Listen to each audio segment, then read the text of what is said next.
A woman wakes up and her hands are shaking so violently she can barely hold a glass of water. Her heart races, her skin is slick with sweat, and a sharp, pulsing pain shoots through the nerves in her head. Her central nervous system has entered a state of total biological failure. Miles away, a highly capable bank manager is sitting in a quiet meeting. He forgets to silence his phone, and it rings. His boss scolds him in front of his colleagues. For the next 4 days, that manager doesn't sleep a single wink. He lies awake in bed, completely paralyzed by a looping replay of a minor public reprimand. Why do otherwise intelligent, highly competent people experience total physiological meltdowns over past events they cannot possibly change? We suffer because the default operating system we use to manage our lives is broken. When we experience internal pain, we instinctively reach for the exact wrong set of tools. We are taught from childhood that effort and action solve problems. If you want a better job, you work harder. If a pipe bursts, you grab a wrench. But when we take that exact same external effort and turn it inward to fix our emotional distress, the system crashes. Trying to actively suppress a painful memory or fight off an anxious feeling doesn't extinguish the discomfort. It acts exactly like gasoline on a fire. The friction amplifies the pain. Ending this cycle requires us to identify the structural mismatch between how we fix a broken pipe and how we handle a broken feeling. Biologically and practically, there is a strict divide between thoughts and thinking. Take a look at this timeline graph modeling a cognitive event. The data spike here represents a single thought.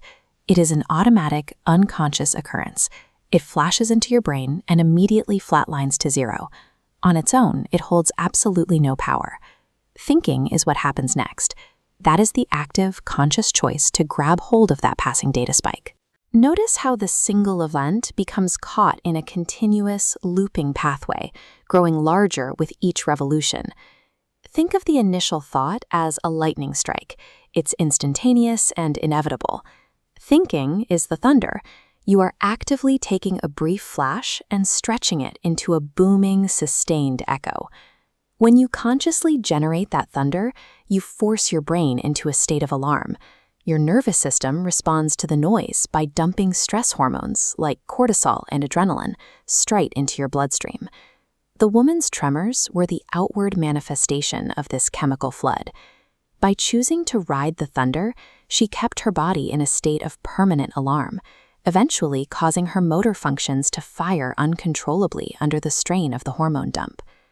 This biological reality perfectly mirrors an old spiritual lesson.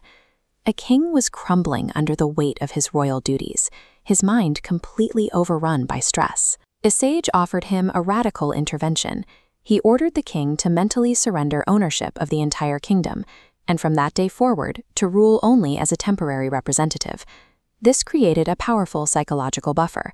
Whenever a crisis arose, the king's first internal response was, "Now this is not mine." We have to treat our own neurobiology the exact same way. The thoughts that flash into our heads are just passing events. We do not own them, and we do not have to claim them. Separating his core identity from the passing turbulence neutralized the king's stress, and it is the exact same detachment that eventually cured the bank manager of his paralyzing insomnia. Once the housewife and the manager stopped claiming ownership of their automatic thoughts, their neurological loops broke. Without the constant adrenaline dumps, their physical ailments vanished. Their recovery came down to mastering one binary rule of human existence, the split between Agam, the internal world, and Puram, the external world. For Puram, the external world, the rule is friction. If someone betrays you in real life, you absolutely must apply effort, set rigid boundaries, and take decisive physical action. But for Agam, your internal world, you must apply the exact opposite rule. The concept is summa iru, remaining in absolute radical stillness, requiring zero effort. True mastery means you aggressively fight for your reality on the outside while remaining completely passive inside your own mind. So here's your action step for today. When a negative memory or a spike of anxiety hits you, visualize it purely as a lightning strike. Let it strike, let it fade. Actively refuse to grab hold of it and generate the thunder. Make this your daily check-in. Today, I will apply effort to my real life, but I grant total, unbothered freedom to my mind. We are never going to have the power to stop life's lightning, but we always possess the absolute power to silence the thunder.